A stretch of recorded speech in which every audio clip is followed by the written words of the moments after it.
Hello, my name is Hainted, and I'll be answering the question, what is meant by quaternary structure? Does GFP have quaternary structure? And if so, would this potentially represent a problem for using GFP as a tag to study protein localization within the cell? The building blocks of proteins are amino acids. A sequence of amino acids in a polypeptide chain refers to primary structure. Secondary protein structure refers to folded structure that forms between polypeptide chains. They can be formed in an alpha or beta sheets. Tertiary protein structure refers to a three-dimensional structure of the polypeptide chain. Quaternary structure essentially is a protein complex that is made up of multiple tertiary structures. For example, hemoglobin is a quaternary structure made up of four subunits. GFP is not a quaternary structure. It is instead a tertiary structure since GFP exists in a single polypeptide chain made up of 11 beta sheets, and they form a barrel-shaped motif containing 6 alpha helixes which hold the chromophore exactly in the center. To study protein localization, fusion tags need to be as inert as possible. Monomeric forms of fusion tags are the best for studying protein localization. The problem with GFP is that even though it is a monomer, it has a tendency to dimerize in high concentration. This dimerization can result in artificial clustering of GFP-tagged proteins, as well as cause misinterpretation of protein kinetics, such as the mobility and diffusion rate of the macromolecules inside the cells. It can also cause researchers to misinterpret the oligomeric state of the protein of interest. It may lead to inaccurate conclusions regarding the functional state of the protein. Other problems associated with this dimerization would be false positive energy transfer signals that can mislead researchers about the protein-protein interactions that are studied using fluorescence resonance energy transfer studies. The dimerization of GFP can also interfere with the binding sites on the protein of interest and can result in incorrect conclusions about binding affinities and specificities. Thank you very much. Thank you, Rain. Now, what is gel filtration chromatography? Gel filtration chromatography, also known as gel permeation chromatography or size exclusion chromatography, separates protein molecules based on their size and shape. Unlike SDS-PAGE, which separates denatured proteins based on mass, this technique uses small polymerate beads made of agarose, dextran, polyacrylamide, and superdex. These beads have a fixed pore size that allows smaller or similarly sized molecules to enter. Larger protein molecules cannot enter the beads and are thus eluted first because they take the shortest path to the bottom of the column without entering nor interacting with the beads. In contrast, smaller molecules enter the beads, which will take longer to elute. Here are some applications of gel filtration chromatography. An example of its use is when it is used to fractionate soluble extracts through the use of gel filtration chromatography or size exclusion chromatography from intact Arabidopsis thaliana, which is a type of edible plant from the mustard green family. And after the quantification of the entire column fraction through the ionic strength of the label-free precursor, which is used in mass spectrometry, it was detected that there were 983 cytoplasmic proteins out of 1,693 total proteins. Gel filtration chromatography in this case was used to identify and quantify proteins in the plant extract. Another example is the use of gel filtration chromatography in virology to separate influenza A strains through the size distribution of virus particles. SEC can separate viruses by size, and influenza A virus particles come in different sizes, which depends on the strain and the number of viral proteins. This allows them to be isolated, which makes it easier for individual strains to be analyzed. Now on to you, Wendy. Thank you, Oliver. I'm Wendy, and I'll be using examples to explain how gel filtration can be used to investigate the oligomeric nature of purified recombinant proteins. So let's firstly define what oligomers are. Oligomers are low molecular weight polymers comprising a small number of repeating monomer units. So the physical properties of oligomers are significantly dependent on the length of the chain. Earlier I mentioned monomers. And monomers are these chains of amino acids, and they're called polypeptides. So monomers are a single protein subunit, where under oligomers there are dimers, trimers, tetramers. Dimers have two protein subunits, and trimer three, and then so on, right? So oligomer in Greek basically means oligo means a few, and then mer mean parts, which is self-explanatory to why they're named that way. So how is gel filtration chromatography relevant to oligomers? My friend Oliver may have already mentioned that how gel filtration chromatography works. So I'm going to say that when a protein sample passes through a column, what's going to happen is that the smaller oligomers are going to pass through these porous agarose beads, which means that they're going to be going through another bead, because the column is filled with those beads, right? They're going to be going through them, and it's like an obstacle. They're going to take longer to get eluted out of the column. While the larger oligomers, they will just pass around it because they cannot fit inside these beads, which means that they're going to get eluted first. This helps us filter larger oligomers from smaller oligomers. And I'm going to give a more specific example on the next slide, and you may use the image as a visual aid to understand how this works. So the example that I'm going to be using is GFP after it is purified by IMEC. So GFP is a green fluorescent protein, which is commonly found in E. coli. It is a recombinant protein, and it usually is a monomer, but it can also form dimers or higher order oligomers. How this filtration process is going to look like is that we're going to get this GFP sample.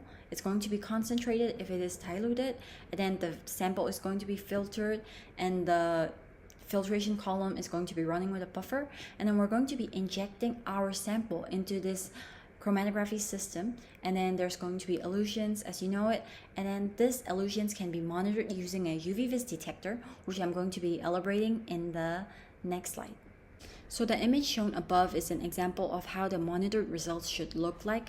So in this case, if our sample was a dimer, it would look like this because there are two peaks, meaning there are two elutions, and each peak would represent each elution. And then dimer, so there are two peaks, trimer, then it would have three peaks, tetramer, then it would have four peaks, and then so on, right? So the first peak will represent the larger oligomers, the second peak will represent the smaller oligomers, and if there were three, it would be in that order, like largest to the smallest. So I hope that you understand how oligomers work with the gel filtration chromatography. I'll be handing it to Super. Thank you. The expression of eukaryotic protein in the prokaryotic often leads to the accumulation of the protein bodies. What are inclusion bodies? Inclusion bodies are intriguing phenomena that is observed within the bacterial cell during the production of the recombinant proteins. These bodies are essentially dense, insoluble aggregates of proteins that are accumulated within the bacterial cytoplasm. Now imagine tiny microscopic clumps that are formed as a result of the cell's attempt to overproduce the fold protein that are structurally different from these typically encountered in prokaryotes. They are visible under a microscope due to their ability to reflect light, often observed using techniques like phase contrast microscopy. The development of the inclusion bodies is influenced by both the protein-specific characteristics as well as the environment in which the host develops. Why are they sometimes considered a problem? Inclusion bodies aren't without their challenges. One of the primary issues is their insolubility. Proteins within the inclusion bodies are typically insoluble in water, and they require considerable effort to be properly unfolded and dissolved for them to regain their function structure.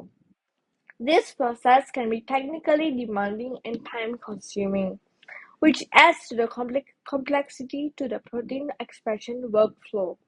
Moreover, this aggregation further complicates the task of recovering functional protein from these structures, often requiring specialized techniques and careful optimization of the experimental workflow. Describe a situation where inclusion bodies are useful. One of the situations where these inclusion bodies are extremely useful is the biotechnological setting, and it can be used for several reasons. Firstly, inclusion bodies helps to enable the accumulation of the large quantities of the target protein. This characteristics makes them ideal for the industrial scale production. Now imagine needing significant amount of the specific proteins for vaccines or therapeutic enzymes. The inclusion bodies efficiently concentrate proteins which allows itself to meet these demands reliably. Secondly, inclusion bodies simplify the purification process. Because they predominantly consist of the target protein, separating and purifying it becomes relatively much more easier. This results in highly pure products, which are essential for the medical treatment and biotechnological applications, where purity is paramount. Another critical advantage is the inherent stability that is provided by these inclusion bodies. They shield proteins from degradation, which preserves their integrity as well as their functionality. This stability ensures that the protein and maintaining their effectiveness throughout manufacturing and storage, crucial for their use in various medical therapies and industrial processes. The application of the purified protein from inclusion bodies are vast and extremely impactful. They are used extensively in producing therapeutic enzymes, vaccines, as well as other bioactive molecules. These proteins play a crucial role in treating diseases, enhancing agriculture productivity, as well as even in the environmental remediation efforts. Lastly, the researchers continuously refine these techniques to optimize the formation and refolding of the protein within inclusion bodies.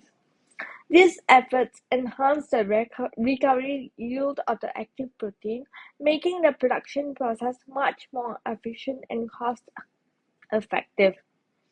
Innovations in this area contribute to advancing biotechnological capabilities as well as expanding the scope of the application for these valuable proteins. Hello, I'm Arisan and we will going to discuss about the CD spectroscopy.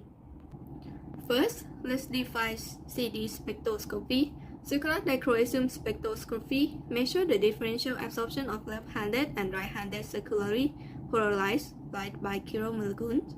The principle behind CD spectroscopy is chiromolecules, including many biological macromolecules like protein, absorb left and right, circularly polarized light differently. This difference in absorption or dichroism is measured and plotted as a function of wavelength to produce CD spectrum. So, why is CD spectroscopy so useful for assessing recombinant proteins? First, it's incredibly sensitive to the secondary structure of proteins such as alpha helices, beta sheets, and random coils. It helps monitor protein folding states under various conditions like temperature, pH, and the presence of denaturants, providing insight into thermal stability. Structural integrity is another key application. CD spectroscopy allows for comparison between recombinant proteins and their native counterparts to ensure correct folding and functionality. Finally, it aids in studying protein-ligand interaction by detecting conformational change upon ligand binding. It also plays a crucial role in drug discovery. Now, let's briefly go over how CD spectroscopy works. A light source generates UV or visible light which passes through a polarizer to produce circular polarized light. This circularly polarized light then interacts with the cryo sample such as protein solution. The sample differentially absorbs LCPL and RCPL light. The detector measures the difference in absorption between left-handed and right-handed circular polarized light across different wavelengths. Finally, the data plotted as a CD spectrum showing the difference in absorption in delta A versus wavelength. Characteristic peak is in this spectrum correspond to specific secondary structure of the protein. Thank you very much for listening to our SteerNet tutorial. Hope you have a nice day.